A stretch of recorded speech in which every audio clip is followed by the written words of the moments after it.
Ladies and gentlemen, Assalamu alaikum wa rahmatullahi wa barakatuh. সবার উপরে আল্লাহর শান্তি বর্ষিত হোক। আমি এখন Dubai holy Quran international award কমিটির পক্ষ থেকে ভাই আরিফ জুলফারকে মঞ্চে আসার জন্য অনুরোধ করছি। ভাই আরিফ জুলফার। বিসমিল্লাহির রহমানির রহিম। আলহামদুলিল্লাহ ওয়াসসালাতু ওয়াসসালামু আলা রাসূলিল্লাহ। আজকের শ্রদ্ধেয় বক্তা doctor Zakir Naik, ladies and gentleman, এছাড়াও আমি ধন্যবাদ জানাচ্ছি শেখ মোহাম্মদ বিন রাশিদ আল মাকতুমকে, যিনি দুবাইয়ের যুবরাজ, এছাড়াও তিনি minister of defence. Dubai holy Quran international অ্যাওয়ার্ডের পক্ষ থেকে অত্যন্ত আনন্দের সাথে আমি আজকের অনুষ্ঠানে আমন্ত্রণ জানাই আমাদের শ্রদ্ধেয় অতিথি ডক্টর জাকির নায়েককে। আজকের লেকচারের বিষয় হল মিডিয়া এবং ইসলাম, যুদ্ধ নাকি শান্তি। লেকচার শুরুর আগে আমি অনুরোধ করব ডক্টর মোহাম্মদ নায়েক এবং ফারিক জাকির নায়েককে স্টেজ উপরে আসতে। প্রথমেই আমরা পবিত্র কোরআন থেকে তেলাওয়াত শুনব। ফারিক নায়েক হল ডক্টর জাকির নায়েকের ছেলে।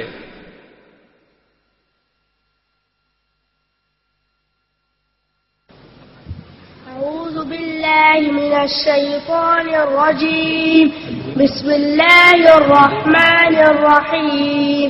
والفجر وليال عشر والشفع والوتر والليل إذا يسر هل في ذلك قسم لذي حجر ألم تر كيف فعل ربك بعاد إرم ذات العماد التي لم يخلق مثلها في البلاد وثمود الذين جابوا الصخر بالواد وفرعون ذي الأوتاد الذين طغوا في البلاد فأكثروا فيها الفساد فصب عليهم ربك صوت عذاب إن ربك لبالمرصاد فأما الإنسان إذا ما ابتلاه ربه فأكرمه ونعمه فيقول ربي أكرمن وأما إذا ما ابتلاه فقدر عليه رزقه فيقول ربي أهانن كلا بل لا تكرمون اليتيم ولا تحاضون على طعام المسكين وتأكلون التراث أكلا لما وتحبون المال حبا جما كلا إذا دكت الأرض دكا دكا وجاء ربك والملك صفا صفا وجيء يومئذ بجهنم يومئذ يتذكر الإنسان وأنى له الذكرى يقول يا ليتني قدمت لحياتي فيومئذ لا يعذب عذابه أحد ولا يوثق وثاقه أحد يا أيتها النفس المطمئنة ارجعي إلى ربك راضية مرضية فادخلي في عبادي وادخلي جنتي صدق الله العظيم. এবারে কেরাতের অনুবাদ। পবিত্র কোরআনের সূরা ফজর। দয়াময় পরম দয়ালু আল্লাহর নামে শুরু করছি। শপথ উষার, শপথ 10 রজনীর, শপথ জোর এবং বেজোরের, এবং শপথ রজনীর যখন তা গত হতে থাকে। নিশ্চয়ই এর মধ্যে শপথ রয়েছে বোধসম্পন্ন ব্যক্তিদের জন্য। তুমি কি দেখোনি তোমার প্রতিপালক আদ বংশের প্রতি কি করেছিলেন? ইরান গোত্রের প্রতি, যাদের ছিল সুউচ্চ প্রাসাদ, যার সমতুল্য কোনো দেশই নির্মিত হয়নি, এবং সামুদের প্রতি, যারা উপত্যকায় পাহাড় কেটে গৃহ নির্মাণ করেছিল, বহু সৈন্যের অধিপতি ফিরাউনের প্রতি, যারা তাদের দেশে সীমা লঙ্ঘন করেছিল আর সেখানে শুধু অশান্তি বাড়িয়ে দিয়েছিল। সেই জন্য তোমার প্রতিপালক তাদের উপর শাস্তির কষাঘাত হানলেন। তোমার প্রতিপালক অবশ্যই সতর্ক দৃষ্টি রাখেন।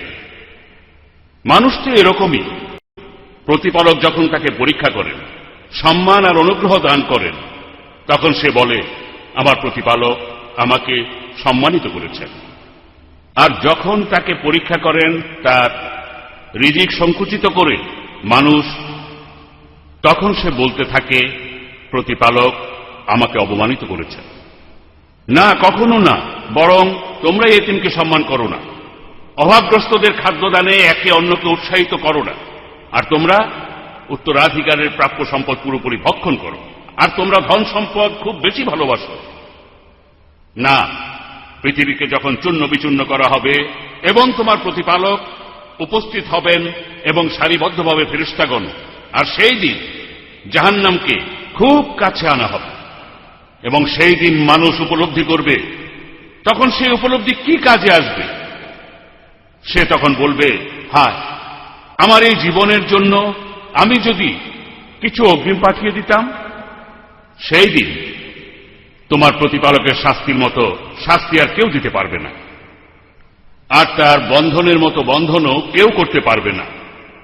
ন্যায়পরায়ণদের তখন বলা হবে, হে প্রশান্ত চিত্ত, তুমি তোমার প্রতিপালকের নিকট ফিরে আসো সন্তুষ্ট হয়ে, তোমার প্রতিপালকের নিকট ফিরে আসো সন্তোষ ভাজন হয়ে, এবং আমার বান্দাদের অন্তর্ভুক্ত হও, আর তুমি আমার জান্নাতে প্রবেশ করো। সাদাকাল্লাহুল আযীম। ডক্টর জাকির নায়েক সম্পর্কে এবার কিছু কথা বলি। পেশাগতভাবে একজন মেডিকেল ডাক্তার হলেও ডক্টর জাকির নায়েক বিশ্বজুড়ে পরিচিত ইসলাম ও অন্যান্য ধর্মের উপর একজন আন্তর্জাতিক খ্যাতিসম্পন্ন বক্তা হিসেবে। ডক্টর জাকির ইসলামের বিভিন্ন বিষয়ে ব্যাখ্যা দেন এবং ইসলাম সম্পর্কে ভুল ধারণাগুলো দূর করেন পবিত্র কোরআন, নবীজির মোহাম্মদ সাল্লাল্লাহু আলাইহি সাল্লামের হাদিস, অন্যান্য ধর্মের বিভিন্ন গ্রন্থগুলোর সাহায্যে, এর পাশাপাশি যুক্তি, বিশ্লেষণ ও বিজ্ঞানের সাহায্যে। ডক্টর জাকির নায়েকের বয়স এখন 39 বছর। ডক্টর জাকির বিশেষভাবে জনপ্রিয় অকাট্য যুক্তি দিয়ে বলা তার উত্তরগুলির জন্য, যখন লেকচার শেষে শ্রোতারা তাকে প্রশ্ন করেন। গত 10 বছরে ডক্টর জাকির বিভিন্ন দেশে 1000-এরও বেশি লেকচার দিয়েছেন, যেমন ইউএসএ, কানাডা, ইংল্যান্ড, সৌদি আরব, আরব আমিরাত, কুয়েত, কাতার, বাহরাইন, অস্ট্রেলিয়া, নিউজিল্যান্ড, এছাড়াও আরো অনেক দেশে। আমি এখন ডক্টর জাকির নায়েককে স্টেজে আসার জন্য অনুরোধ করব। আসেন ডক্টর জাকির নায়েক।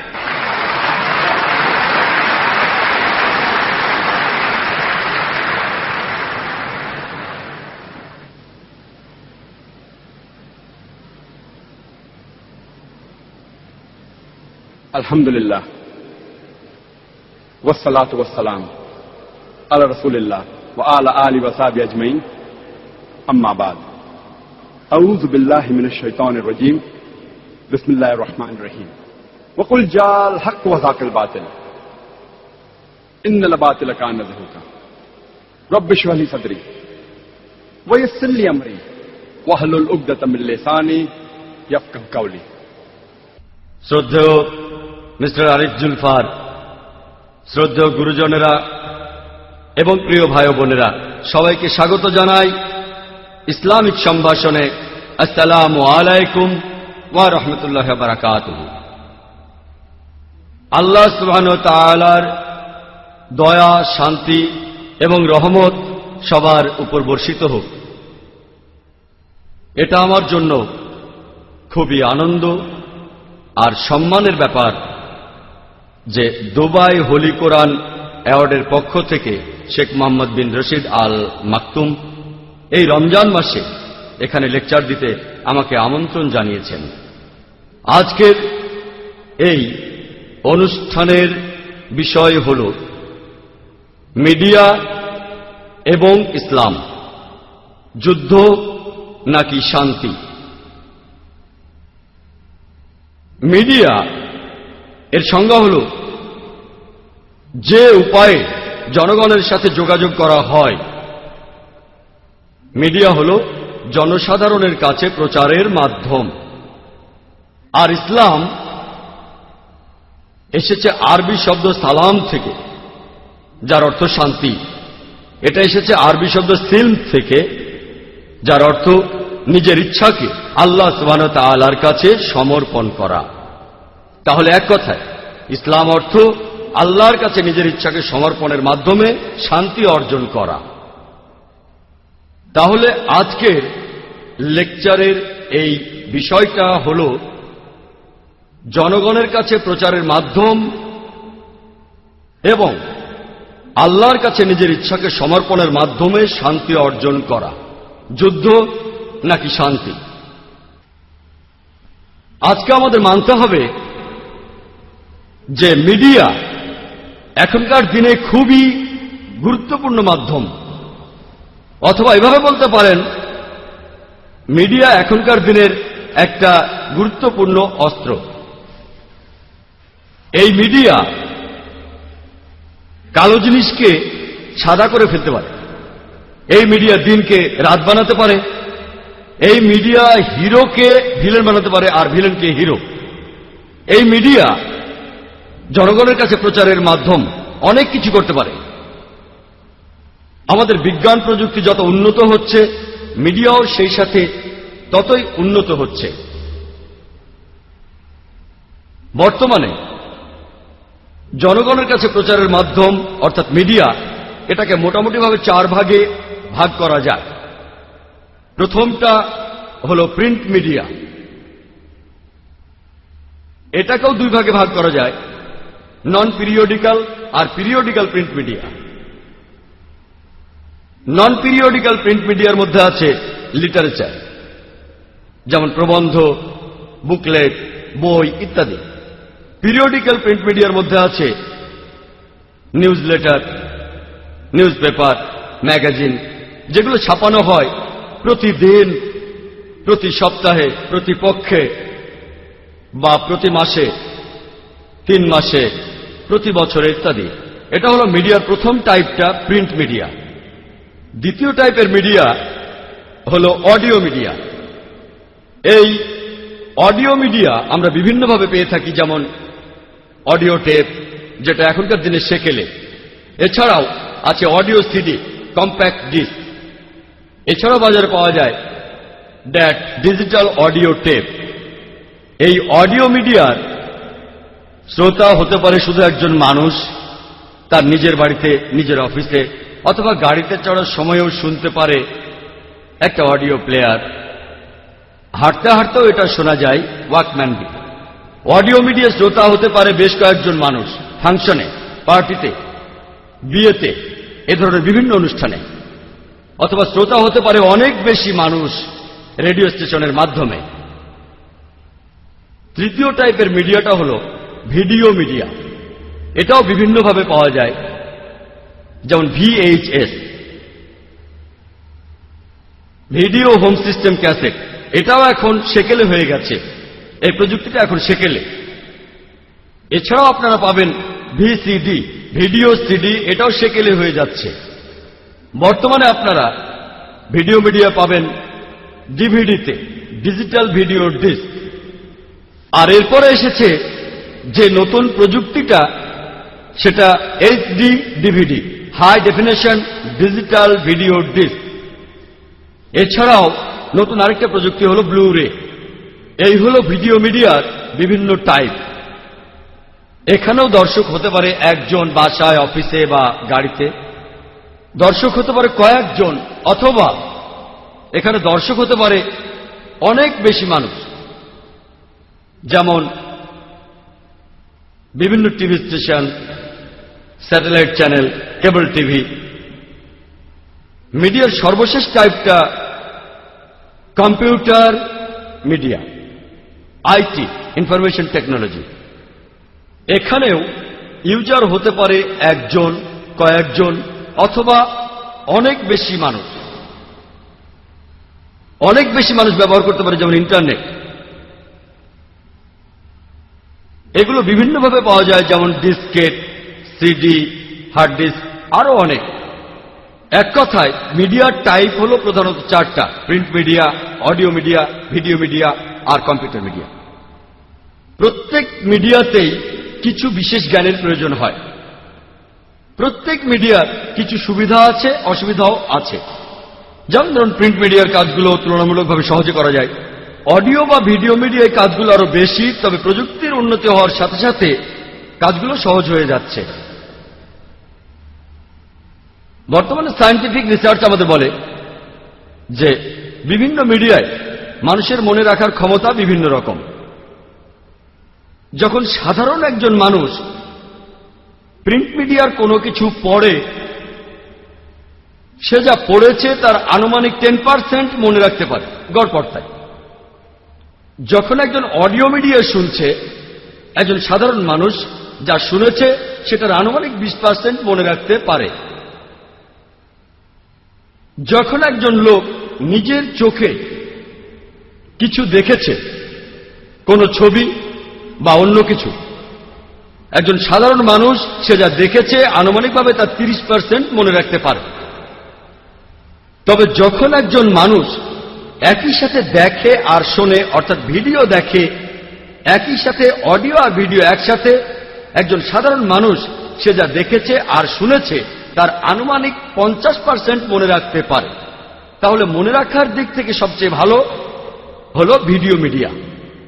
আজকের দিন আমরা জানি যে আন্তর্জাতিক মিডিয়া, হোক সেটা প্রিন্ট মিডিয়া বা অডিও মিডিয়া, ভিডিও মিডিয়া বা কম্পিউটার অর্থাৎ ইনফরমেশন টেকনোলজি, হোক সেটা আন্তর্জাতিক খবরের কাগজ, আন্তর্জাতিক magazine, radio broadcast station, website অথবা টিভি স্যাটেলাইট চ্যানেল, আমরা এইসব আন্তর্জাতিক মিডিয়ায় দেখি ইসলামের বিরুদ্ধে মিথ্যা খবর প্রচার করা হচ্ছে। আমরা দেখি যে আন্তর্জাতিক মিডিয়া ইসলামের বিরুদ্ধে মিথ্যা সংবাদের বোমাবর্ষণ চালাচ্ছে।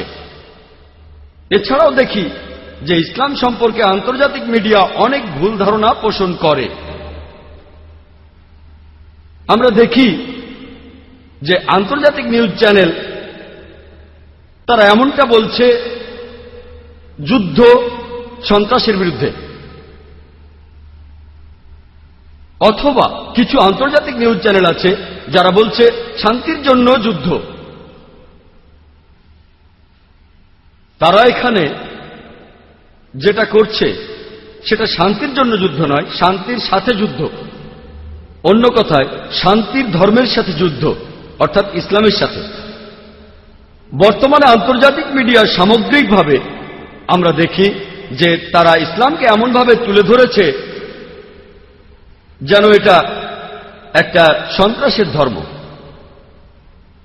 এটা এমন ধর্ম যেটা এই পৃথিবীতে শান্তি চায় না।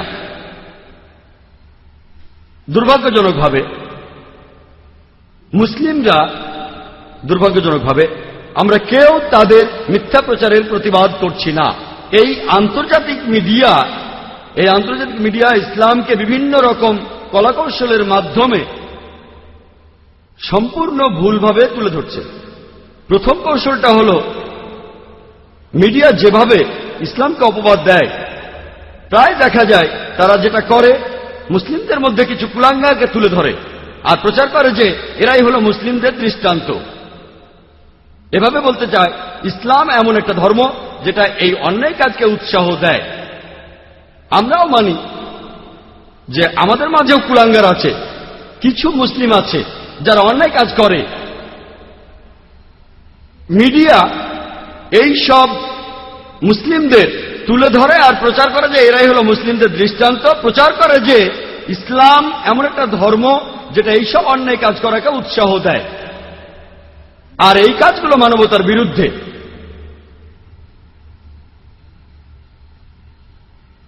আমরা সবাই কথা জানি, আন্তর্জাতিক মিডিয়া বলে যে ইসলামী মাদ্রাসাগুলো নিষিদ্ধ করে দেওয়া উচিত।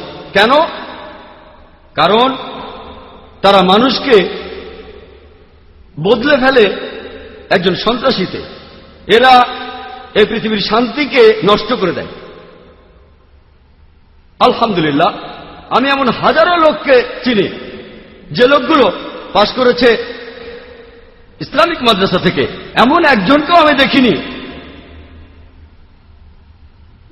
যে লোকটা পৃথিবীর শান্তিতে ব্যাঘাত ঘটানোর চেষ্টা করে। তার মানে এই না যে যারা মাদ্রাসা থেকে পাশ করে বের হয় তারা কোনো অন্যায় কাজ করে না, এমন কিছু লোক থাকতে পারে, এরা সব মিলিয়ে 1% বেশি হবে না। কিন্তু মিডিয়া প্রচার করে যে এই কুলাঙ্গাররাই হল মুসলিমদের দৃষ্টান্ত। আর যে লোকটা কোনো ইসলামিক মাদ্রাসা থেকে পাশ করেছে সে এই পৃথিবীর শান্তিতে ব্যাঘাত ঘটাতে চায়। ইতিহাস আমাদেরকে কথা বলে, পৃথিবীতে যে লোকটা মানব জাতির ইতিহাসে সবচেয়ে বেশি সংখ্যক মানুষকে হত্যা করেছে সে কে? কে সেই লোক যে পৃথিবীতে সবচেয়ে বেশি মানুষকে হত্যা করেছে? সে লোকটা কে? কে সেই লোক? হিটলার। এজন্য অবশ্য কোনো পুরস্কার পাবেন না, এটা সবাই জানে। হিটলার। হিটলার কোন মাদ্রাসা থেকে পাশ করেছিলেন? হিটলার কোন মাদ্রাসায় গ্র্যাজুয়েশন নিয়েছিলেন?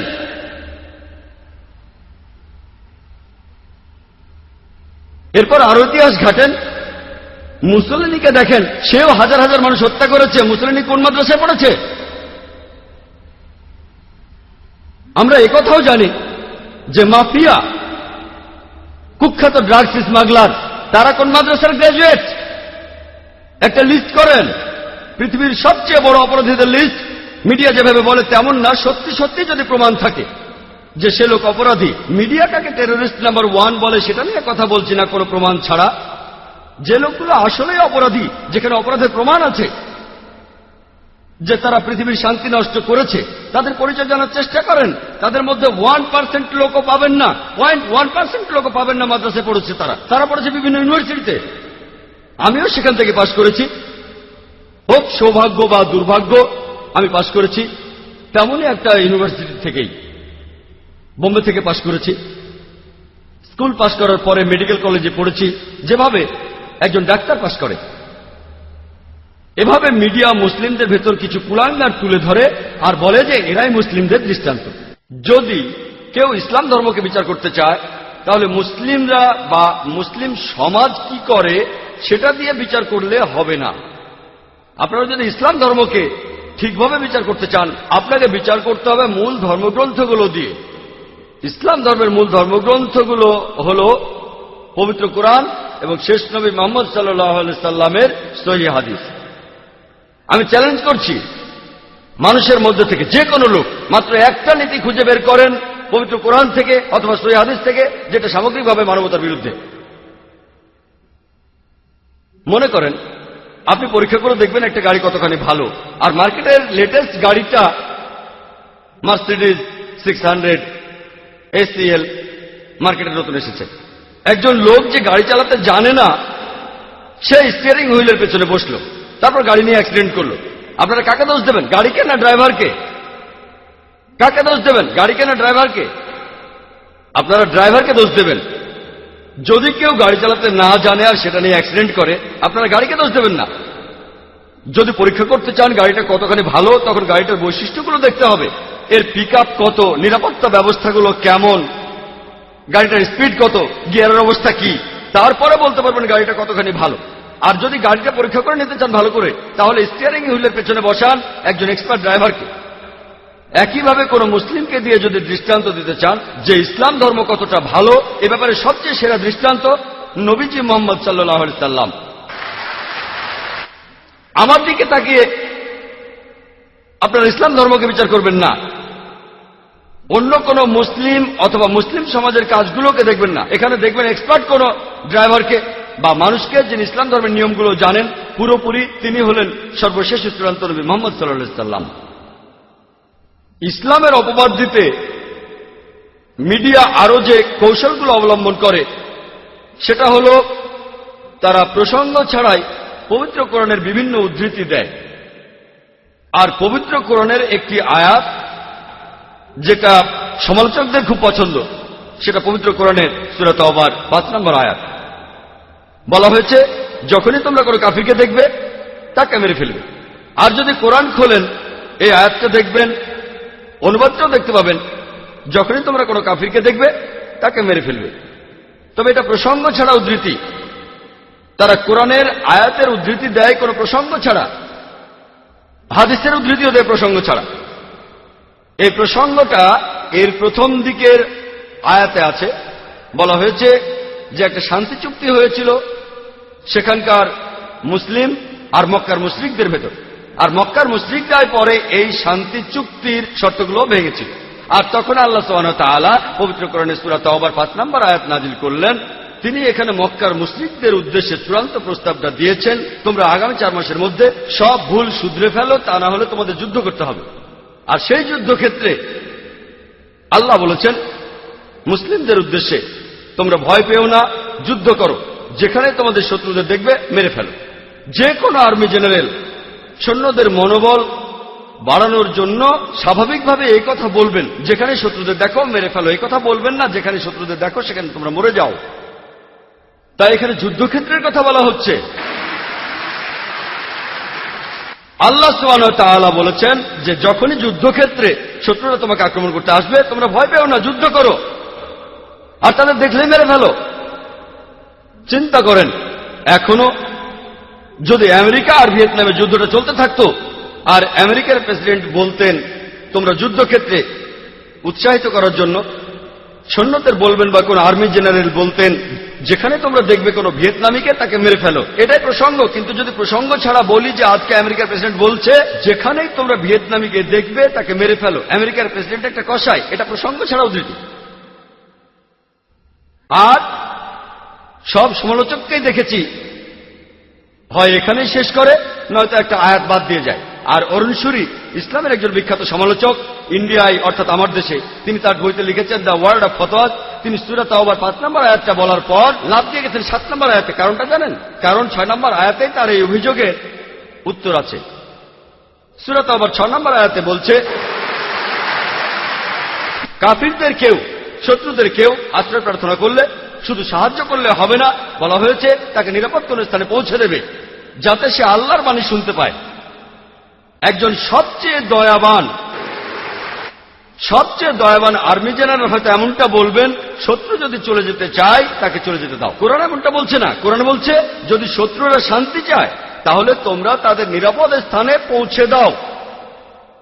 আর কোরআনের প্রায় সবগুলো আয়াতেই যেখানে বলা হয়েছে যুদ্ধের কথা আর যুদ্ধক্ষেত্রের কথা বা অত্যাচারের বিরুদ্ধে, অবিচারের বিরুদ্ধে, তারপরের আয়াতে বলা হয়েছে যে শান্তি সবচেয়ে ভালো সব জায়গায়, কারণ ইসলাম হলো শান্তির ধর্ম। মিডিয়া তৃতীয় যে কৌশলটা প্রয়োগ করে ইসলামের অপবাদ দিতে, তারা যেগুলোর উদ্ধৃতি দেয় সেগুলোর ভুল ব্যাখ্যা করে, হোক সেটা কোরআন থেকে বা নবীজি সাল্লাল্লাহু আলাইহি সাল্লামের হাদিস থেকে। চতুর্থ কৌশলটা হলো ইসলাম সম্পর্কে এমন অপবাদ যেটা ইসলামে নেই, ইসলামে যেটার কোনো উল্লেখ নেই সেটাকে ইসলামের সাথে জড়ায়।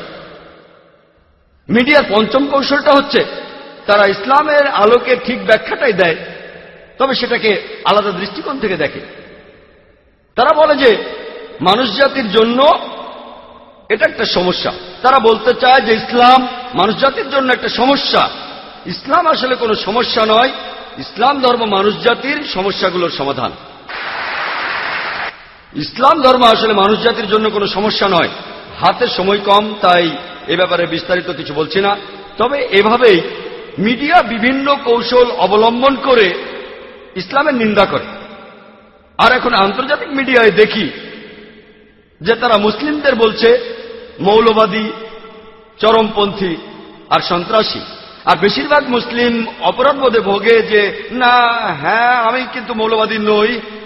আসলে এরকম কিছু মুসলিম আছে যারা মৌলবাদী, কিন্তু আমি মৌলবাদী না, আমি চরমপন্থী না। মুসলিমদের বেশিরভাগই অপরাধবোধে ভোগে। এখানে আমরাও উত্তর দিতে পারি।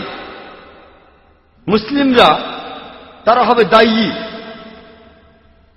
ইসলামের বাণী অন্যের কাছে পৌঁছে দেওয়া প্রত্যেক মুসলিমের জন্য আবশ্যক। পবিত্র কোরআনের সূরা ইমরানের 110 নম্বর আয়াতে উল্লেখ করা হয়েছে কুনতুম খায়রা উম্মাতিন উখরিজাত লিন-নাস, তোমরাই শ্রেষ্ঠ উম্মত, মানুষ জাতির জন্যই পৃথিবীতে তোমাদের আবির্ভাব হয়েছে।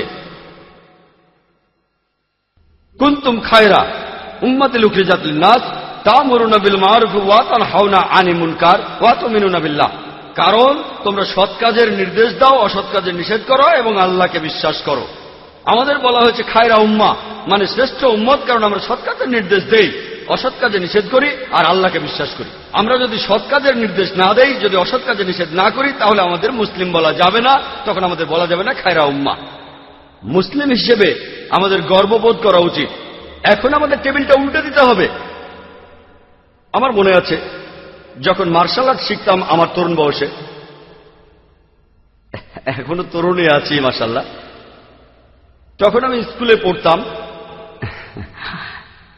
আমরা তখন শিখতাম মার্শাল আর্টের, হোক সেটা জুডো বা জুজুৎসু, সেখানে প্রতিপক্ষের নিজের শক্তি দিয়েই তাকে ঘায়েল করা হতো, বাধা দিয়ে নয়। কেউ আমাকে ধাক্কা দিচ্ছে, সে সাইজে অনেক বড় আর আমি, আমাকে তো দেখতেই পাচ্ছেন হালকা পাতলা, তারপরেও আমি সামনে কোনো পোডিয়াম রাখি না। এটাও মিডিয়ার একটা কৌশল, এভাবে তারা শরীরটাকে ঢেকে রাখে। আমি চাই আমার বডি ল্যাঙ্গুয়েজ সবাই দেখেন। তাহলে খুব বড় সড়ো কোনো একজন লোক যদি আমাকে ধাক্কা দেয়, তাকে বাধা না দিয়ে ওই ধাক্কাকে কাজে লাগিয়ে তাকে ফেলে দিতে হবে। আর যত বড় সাইজ তত সহজে ফেলা যাবে। মিডিয়া এখন মুসলিমদেরকে বলে মৌলবাদী। এই মৌলবাদী শব্দটার অর্থ কি? মৌলবাদী শব্দটার সঠিক অর্থ হল যে মানুষ কোনো একটা বিষয়ের মূল নীতিগুলো অনুসরণ করে থাকে। যেমন ধরুন, যদি কোনো লোক সে হতে চায় একজন বিজ্ঞানী, তাহলে তাকে বিজ্ঞানের মূল নীতিগুলো মেনে চলতে হবে। যদি সেই লোক বিজ্ঞানের ব্যাপারে মৌলবাদী না হয়, সে ভালো বিজ্ঞানী হতে পারবে না।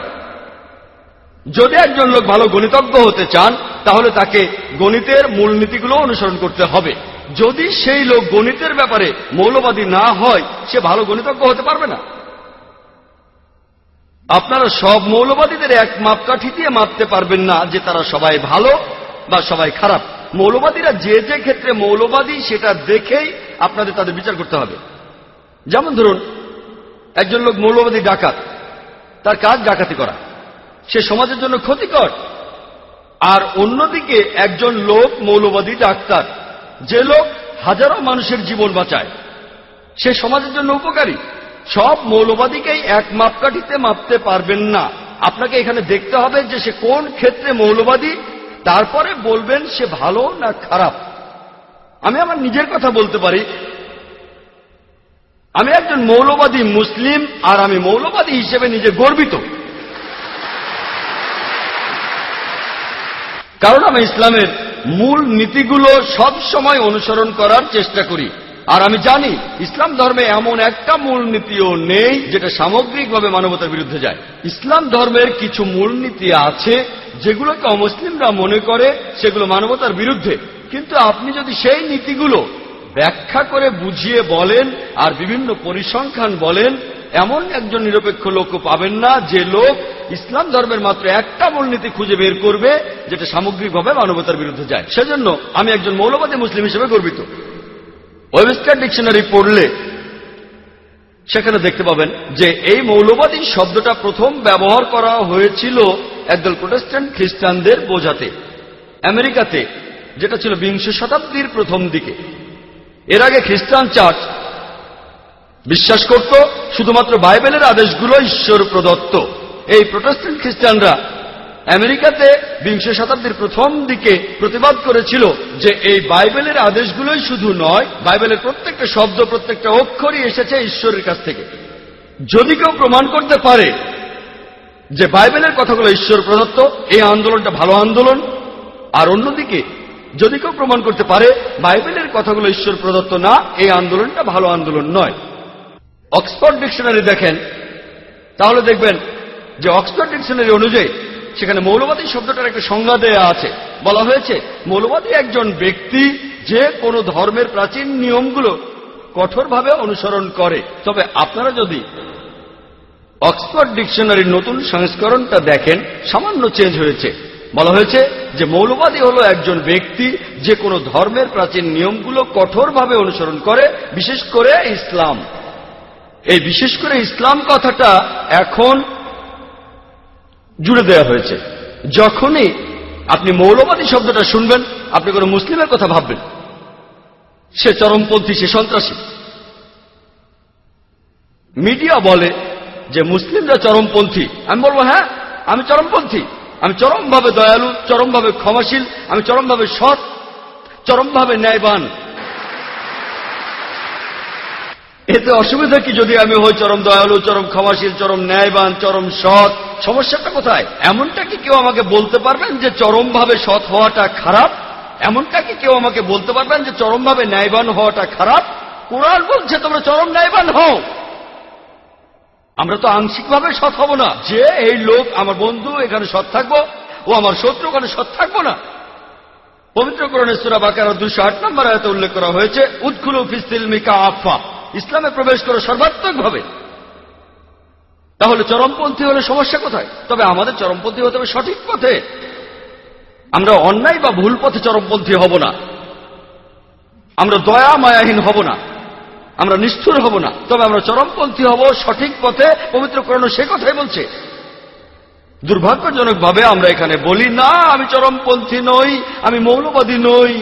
এই টেবিলটা আমাদের ঘুরিয়ে দেন। মুসলিমদের এখন বলা হয় সন্ত্রাসী। আমি বলি সব মুসলিমেরই সন্ত্রাসী হওয়া উচিত। সন্ত্রাসী শব্দটার অর্থ কি? সন্ত্রাসী শব্দটার অর্থ হলো যে লোক ট্রাস্ট ছড়িয়ে দেয়। যখন একজন ডাকাত পুলিশকে দেখে সে ভয় পেয়ে যায়, তাহলে এই ডাকাতের জন্য সেই পুলিশ সন্ত্রাসী। আর একইভাবে দেখবেন যখনই একজন ডাকাত বা ধর্ষণকারী বা সমাজের শত্রু লোকেরা কোনো মুসলিমকে দেখবে সে ভয় পেয়ে যাবে।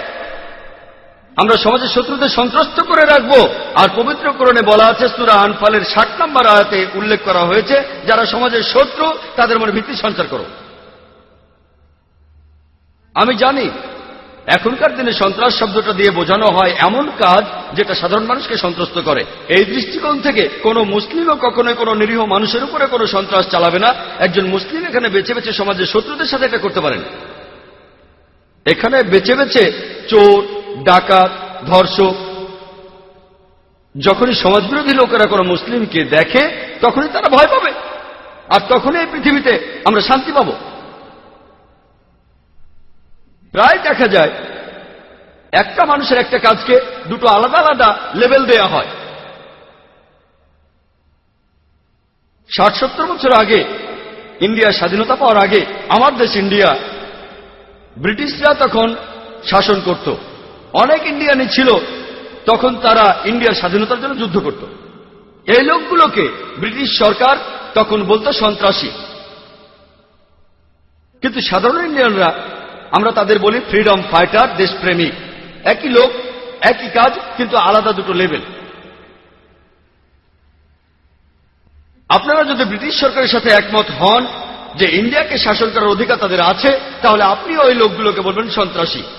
কিন্তু আপনি যদি সাধারণ ইন্ডিয়ানদের সাথে একমত হন যে ব্রিটিশরা ইন্ডিয়াতে এসেছে ব্যবসা করার জন্য, আমাদের শাসন করার অধিকার তাদের নেই, তাহলে আপনি এই লোকগুলোকে বলবেন দেশপ্রেমিক, ফ্রিডম ফাইটার। একই লোক, একই কাজ, কিন্তু দুটো আলাদা লেভেল। আর এরকম উদাহরণ আপনারা পৃথিবীর ইতিহাসে অনেক খুঁজে পাবেন। একজন দায়ী বুঝবেন এমন অনেক দৃষ্টান্ত থাকলে যে কোনটা কোথায় ব্যবহার করতে হবে, যাতে করে লোকেরা বুঝতে পারে। কারণ সূরা ইমরানের 64 নম্বর আয়াতে উল্লেখ করা হয়েছে, তাআলা ইলা কালিমাতিন সাওয়াইন বাইনা ওয়া বাইনাকুম, এসো সেই কথা যাহা তোমাদের এবং আমাদের মধ্যে এক। যখন ইন্ডিয়ানরা মুসলিমদের সন্ত্রাসী বলে অভিহিত করে, তখন আমি এই ব্যাখ্যাটা দেই, তখন তারা ভালোভাবেই বুঝতে পারে। 2 মাস আগে আমি ইংল্যান্ডে ছিলাম। সেই বোম ব্লাস্টের পরে, 7 জুলাইয়ের পরে একটা কনফারেন্সে আমি লেকচার দিয়েছিলাম। টনি ব্লেয়ার সেখানে আসার কথা ছিল, কিন্তু তিনি শেষে আসতে পারেননি। তবে চিফ অফ পুলিশ সেখানে ছিলেন, মেয়রও ছিলেন। সেখানেও আমি উদাহরণ দিয়েছি, তবে সেটা ছিল অন্যরকম। বলেছিলাম, অষ্টাদশ শতাব্দীর শেষ দিকে আমেরিকায় স্বাধীনতা যুদ্ধ হচ্ছিল। তখন ব্রিটিশরা আমেরিকা শাসন করত। অনেক আমেরিকানই স্বাধীনতার জন্য যুদ্ধ করছিল। 1776 সালে তারা স্বাধীনতা লাভ করে। আর তখনকার উচ্চপদস্থ নেতা Benjamin Franklin, George Washington, British সরকার তখন তাদের বলতো 1 নম্বর সন্ত্রাসী। যে লোক ছিল 1 নম্বর সন্ত্রাসী, জর্জ ওয়াশিংটন, পরবর্তীতে তিনিই হলেন ইউএস এর প্রেসিডেন্ট। চিন্তা করেন, সন্ত্রাসী 1 নম্বর, পরে হলেন আমেরিকার প্রেসিডেন্ট। আর তিনি হলেন আমেরিকার প্রথম প্রেসিডেন্ট যাকে সবাই শ্রদ্ধা করেন, এমনকি জর্জ বুশও।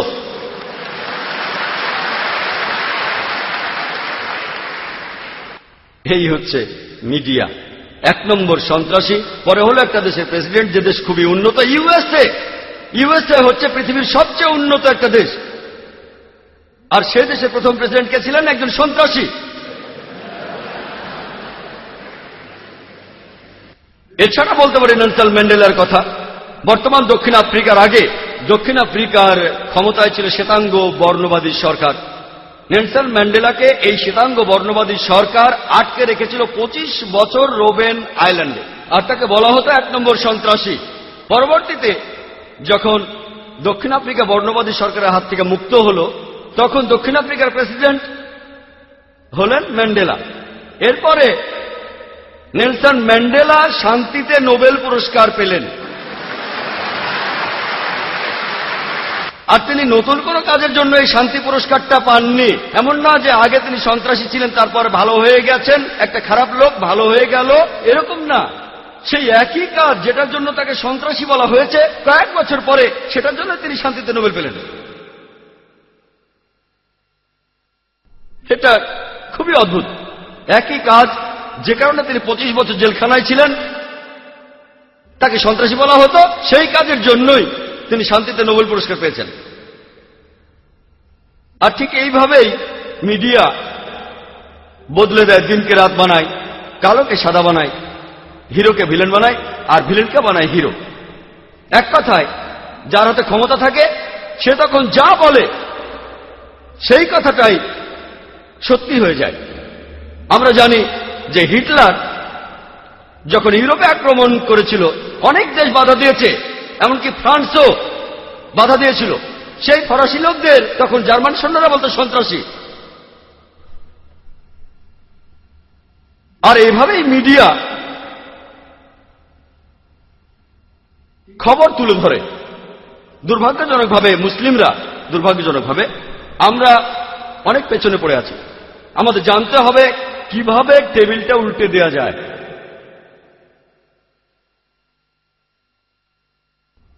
আর বর্তমানে ইসলামের যে শব্দটা নিয়ে সবচেয়ে বেশি ভুল ধারণা আছে সেই শব্দটা হলো জিহাদ।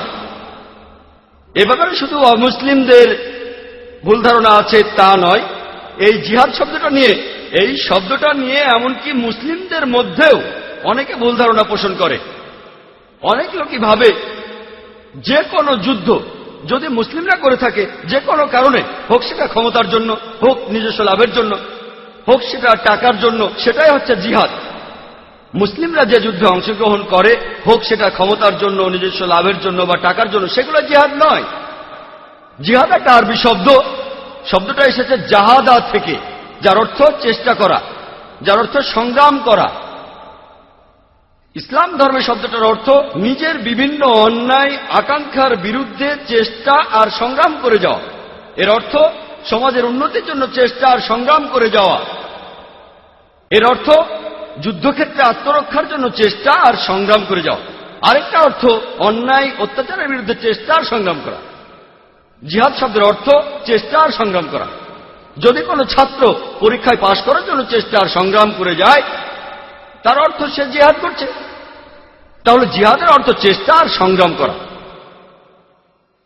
অনেক অমুসলিম আছেন, তারা জিহাদের অনুবাদ করেন, বাংলায় বলেন পবিত্র যুদ্ধ। দুর্ভাগ্যজনকভাবে অনেক তথাকথিত মুসলিম বিশেষজ্ঞ এমনকি তারাও বলে থাকেন জিহাদ হল পবিত্র যুদ্ধ। পবিত্র যুদ্ধের আরবি, যদি আপনি পবিত্র যুদ্ধ শব্দটার আরবি করেন, সেটা হারবুম মুকাদ্দাসা। এই হারবুম মুকাদ্দাসা শব্দটা পবিত্র কোরআনের কোথাও উল্লেখ করা নেই। এই শব্দটা নবীজি সাল্লাল্লাহু আলাইহি সাল্লামের কোন সহিহ হাদিসে উল্লেখ করা হয়নি। এই পবিত্র যুদ্ধ শব্দটা প্রথম ব্যবহার করা হয়েছিল ক্রুসেডারদের বোঝাতে, যখন এই ক্রুসেডাররা খ্রিস্টান ধর্মের নামে হাজারো নিরীহ মানুষ হত্যা করত, তখন তারাই এর নাম দিয়েছিল পবিত্র যুদ্ধ। এখন এই শব্দটা ব্যবহার করছে মুসলিমদের উদ্দেশ্যে। তাহলে এই হলো মিডিয়া। প্রথমে তারা মৌলবাদী বলে বোঝাতো খ্রিস্টানদের, এখন বলে মুসলিমদের। পবিত্র যুদ্ধ বোঝানো হতো খ্রিস্টানদের ক্রুসেডকে, এখন বোঝায় মুসলিমদের যে জিহাদ মানে পবিত্র যুদ্ধ। জিহাদ শব্দের অর্থ চেষ্টা আর সংগ্রাম করা। প্রত্যেক মুসলিমেরই দায়ী হওয়া উচিত। আমাদের নবীজি বলেছেন, সহিহ বুখারীতে উল্লেখ করা হয়েছে, বল্লিগু আন্নী ওয়ালাউ আয়া, প্রচার করো যদি একটি মাত্র আয়াতও জানো, হয়তো বলবেন না, আমি যেদিন শেখ আহমেদ দিদাতের মতো হব সেদিনই দাওয়া শুরু করব, সে সময় আপনার কখনো আসবে না। যদি আপনি ইসলাম সম্পর্কে মাত্র একটা আয়াত জানেন, যদি সেটা সঠিকভাবে জানেন, আপনি তাহলে ইসলাম প্রচার করবেন। প্রত্যেক মুসলিমের দায়ী হওয়া উচিত। আমরা আসলে আল্লাহ সুবহানাহু ওয়া তাআলার নির্দেশ মেনে চলছি না, আর এই কারণেই আমরা পিছিয়ে আছি। আল্লাহ বলেছেন তিনি তাদের সাহায্য করবেন না যারা নিজেদের সাহায্য করে না। এখানে তো আমাদের, এটা আমাদের। 9/11-এর পরে ইসলামকে অপবাদ দেওয়ার প্রবণতাটা অনেক বেড়ে গেছে। আমি 2 বছর আগে আমেরিকাতে গিয়েছিলাম, 2003 সালের অক্টোবর মাসে লস অ্যাঞ্জেলেসে গিয়েছিলাম। আর আমি রেডি ছিলাম, পরেছি কোট, টাই, দাড়ি, মাথায় টুপি, রেডি ছিলাম যে আমাকে প্রশ্ন করা হবেই। দায়ীকে সবসময় রেডি থাকতে হয়। আমি যখন ইমিগ্রেশনে গেলাম, ও দাড়ি, টুপি, আপনি এনকোয়ারিতে যান। আমি রেডি ছিলাম। তারা বলল, আপনি কেন এসেছেন? বললাম, একটা পুরস্কার নিতে। পুরস্কার কিসের জন্য? বললাম, মানবতার জন্য পুরস্কার। লস অ্যাঞ্জেলেসে একটা সংস্থা ছিল আমেরিকায়, তারা আমাকে পুরস্কারটা দেবে। কেন, আপনি কি করেছেন? আমি বললাম, আমি সত্যকে ছড়িয়ে দেই। আপনাদের যিশু নিজেই বলেছেন, সত্যকে খুঁজে বেড়াও আর সত্যই তোমাকে মুক্ত করবে। আমিও এভাবে সত্যকে ছড়িয়ে দেই। আমি মিথ্যে বলিনি, আমি একজন দায়ী। আমি দ্বীনুল হককে ছড়িয়ে দেই, এটাই সত্যের ধর্ম। তারপর তারা আমাকে বিভিন্ন রকম প্রশ্ন করতে লাগলো। কাস্টমসে যাওয়ার পর তারা আমার ব্যাগ খুলল, সেখানে আমার ভিডিও ক্যাসেট দেখলো, জিহাদ অ্যান্ড টেররিজম।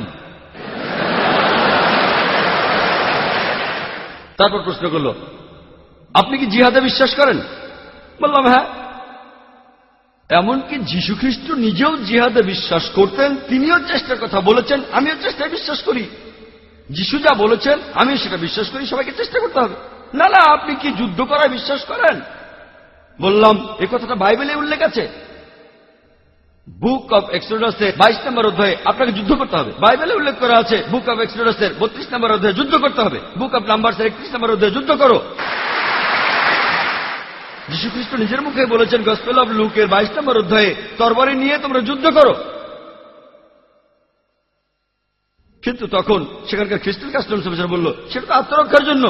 বললাম যে আমিও সেজন্য করি, আত্মরক্ষার জন্য।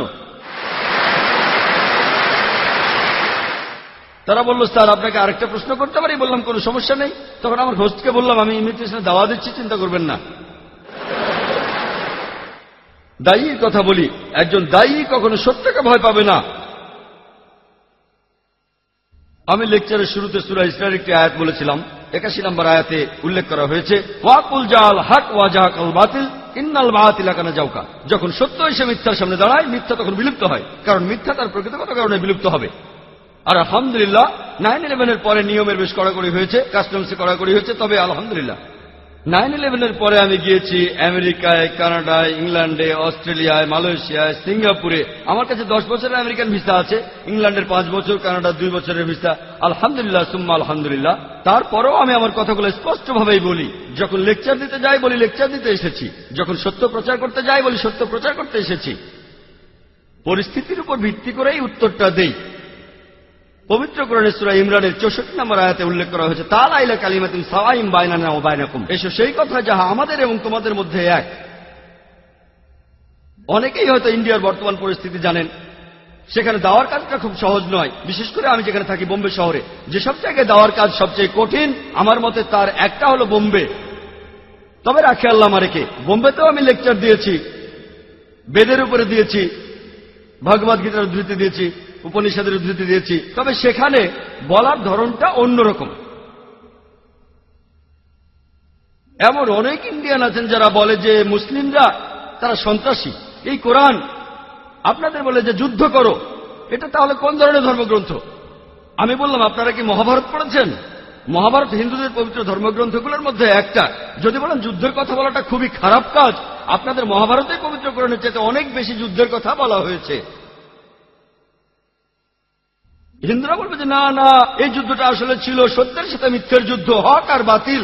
আমি বলি, কোরআনে কি যুদ্ধের কথা বলা হয়েছে? ও, তাহলে কোরআন নিয়ে কোনো সমস্যা নেই। হিন্দুদের যে ধর্মগ্রন্থটা সবচেয়ে বেশি পড়া হয় সেটা ভগবদ গীতা। এই ভগবদ গীতায় অর্জুনকে উপদেশ দিচ্ছে কৃষ্ণ, হিন্দুদের মহান ঈশ্বর অর্জুনকে। ভগবদ্গীতায় উল্লেখ করা হয়েছে 1 নম্বর অধ্যায় 43 থেকে 46 নম্বর অনুচ্ছেদে যে অর্জুন যুদ্ধক্ষেত্রে তার অস্ত্র মাটিতে রেখে বলল, আমি এখানে বরং নিরস্ত্র অবস্থায় মারা যাব, কিন্তু আত্মীয়দের সাথে যুদ্ধ করব না। মহাভারতে আত্মীয়দের মধ্যে একটা যুদ্ধ ঘটনা আছে, পাণ্ডবদের 5 ভাইয়ের সাথে কৌরবদের 100 ভাইয়ের মধ্যে যুদ্ধ। আর ভগবদ্গীতা মহাভারতের একটা অংশ, 25টি অধ্যায়। কৃষ্ণ তখন অর্জুনকে বললেন, ভগবদ্গীতার প্রথম অধ্যায় 43 থেকে 46 অনুচ্ছেদে, অর্জুন নিরস্ত্র অবস্থায় মরতে চায় কিন্তু আত্মীয়দের সাথে যুদ্ধ করবে না। এর মাত্র কয়েকটা অনুচ্ছেদ পরেই 2 নম্বর অধ্যায়ের 2 অনুচ্ছেদে শ্রীকৃষ্ণ বলছেন, হে অর্জুন, তোমার মনে এমন চিন্তা কিভাবে এলো? কিভাবে তুমি এতটা শক্তিহীন হলে? মহান ঈশ্বর শ্রীকৃষ্ণ তিনি অর্জুনকে বলছেন শক্তিহীন। তুমি তো স্বর্গে প্রবেশ করতে পারবে না। আর পুরো ভগবদ গীতাতেই সর্বশক্তিমান ঈশ্বর অর্জুনকে উপদেশ দিচ্ছেন যে তোমার আত্মীয়দের সাথে তোমাকে যুদ্ধ করতে হবে। এরপর আরো আছে ভগবদ গীতা 2 নম্বর অধ্যায়ের 31 থেকে 33 অনুচ্ছেদে, হে অর্জুন, তুমি একজন ক্ষত্রিয়। ধর্মের পক্ষ নিয়ে যুদ্ধ করা সেটা হচ্ছে তোমার দায়িত্ব। যদি যুদ্ধ না করো তাহলে পাপ হবে, যদি যুদ্ধ করো তাহলে তুমি স্বর্গে প্রবেশ করতে পারবে। আর সেই ক্ষত্রিয়রা ভাগ্যবান যারা যুদ্ধ করার সুযোগ পায়। চিন্তা করেন, যদি আমি হিন্দুদের বলি আপনাদের ঈশ্বর শ্রীকৃষ্ণ অর্জুনকে জোর করেছেন তার আত্মীয়দের হত্যা করতে, এটা ঠিক হবে না। শ্রীকৃষ্ণ যেটা করেছেন, অর্জুনকে বলেছেন যদি তোমাকে সত্যের জন্য যুদ্ধ করতে হয়, আত্মীয়দের সাথে যুদ্ধ করতে হয়, তবুও তুমি যুদ্ধ করো। আর পবিত্র কোরআনেও বলছে, সূরা নিসার 135 নম্বর আয়াতে উল্লেখ করা হয়েছে, ইয়া আইয়ুহাল্লাযিনা আমানু, হে মুমিনগণ, ন্যায় বিচারে দৃঢ় প্রতিজ্ঞ থাকবে, সাক্ষী স্বরূপ আল্লাহ সুবহানাহু ওয়া তাআলার। যদিও সেটা তোমাদের বিরুদ্ধে যায়, পিতামাতার বিরুদ্ধে যায়, আত্মীয় স্বজনের বিরুদ্ধে যায়, হোক সেটা ধনী বা গরিব, আল্লাহ উভয়েরই ঘনিষ্ঠতর। একই কথা। প্রায় দেখা যায় একটা হাদিসের কথা বলা হয় ইসলামকে অপবাদ দিয়ে। সহিহ বুখারীর একটা হাদিস 4 নম্বর খণ্ড, সেখানে বুক অব জিহাদের 2 নম্বর অধ্যায়ের 45 নম্বর হাদিস।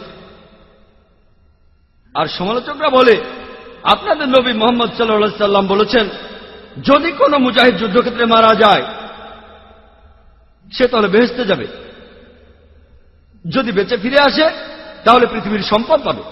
আর বিভিন্ন সমালোচক ইন্ডিয়ার, যেমন অনুসরী, তারা ইসলামের সমালোচনা করে এই হাদিসের উদ্ধৃতি দেয়। আমি তাদের বলি, আপনারা কি ভগবদ্গীতা পড়েননি? ভগবদ্গীতায় উল্লেখ আছে 2 নম্বর অধ্যায়ের 37 অনুচ্ছেদে, শ্রীকৃষ্ণ হিন্দুদের মহান ঈশ্বর তিনি অর্জুনকে বলছেন, হে অর্জুন, যাও যুদ্ধ করো। যদি মারা যাও তুমি তাহলে স্বর্গে যেতে পারবে, বেহেশতে যেতে পারবে, তুমি জান্নাতে যেতে পারবে, বেহেশতে। যদি তুমি বেঁচে ফিরে আসো তাহলে যুদ্ধের লুণ্ঠিত দ্রব্য তুমি পাবে। ঠিক একই কথা আছে সহিহ বুখারীতে, একই। আমি এই হিন্দুদের বলি, আপনাদের ধর্মগ্রন্থ কি পড়েননি যে এখন কোরআন হাদিসের ভুল বের করছেন?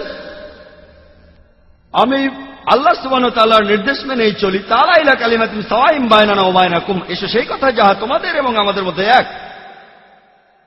তাই মুসলিমদের এটা জানতে হবে কিভাবে দাওয়া দিতে হয়, কিভাবে সত্যকে ছড়িয়ে দিতে হয়, কিভাবে। এবার টেবিলটাকে উল্টে দিতে হবে।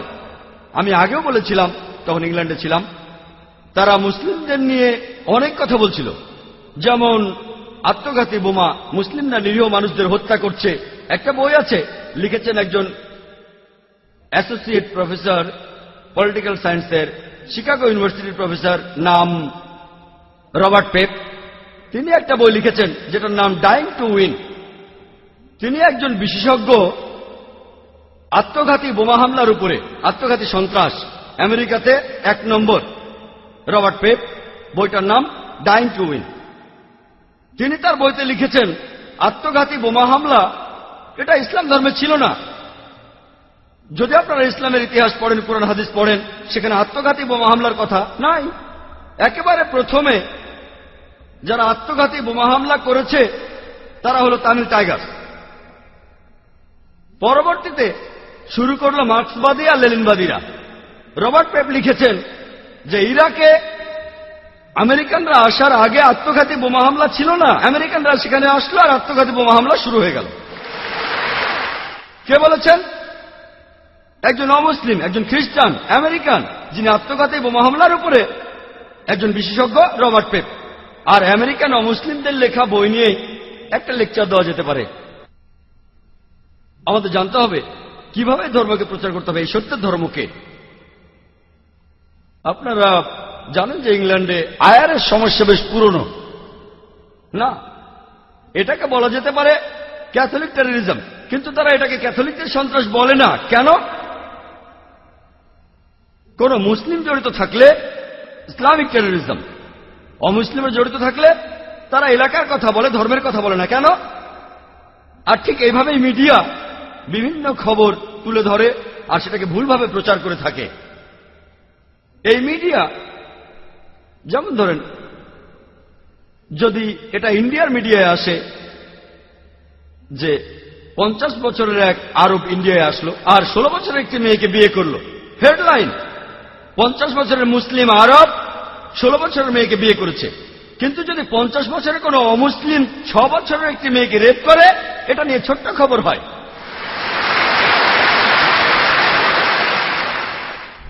যদিও বিয়ের সময় মেয়ের বাবা মায়ের অনুমতি নেওয়া হয়েছে, মেয়েও রাজি আছে, তাকে প্রাপ্য অধিকার দেওয়া হচ্ছে, এখানে সমস্যাটা কি? কিন্তু 50 বছরের অমুসলিম 6 বছরের মেয়েকে ধর্ষণ করলে এটা নিয়ে ছোট্ট খবর হয়। ওকলাহোমা বোম্বিংয়ের কথা নিশ্চয়ই শুনেছেন। মধ্যপ্রাচ্যের ষড়যন্ত্র দিনের পর দিন। যখন জানতে পারল হামলাকারী আমেরিকান সৈনিক, খবরটা কয়েকদিন পর পেপার থেকে হারিয়ে গেল। এরকম আরো অনেক উদাহরণ দেয়া যায় যে মিডিয়া আসলে খেলা করছে। আর এখন তারা বলে ইসলাম হলো সেই ধর্ম যেটা তরবারির জোরে ছড়ানো হয়েছে।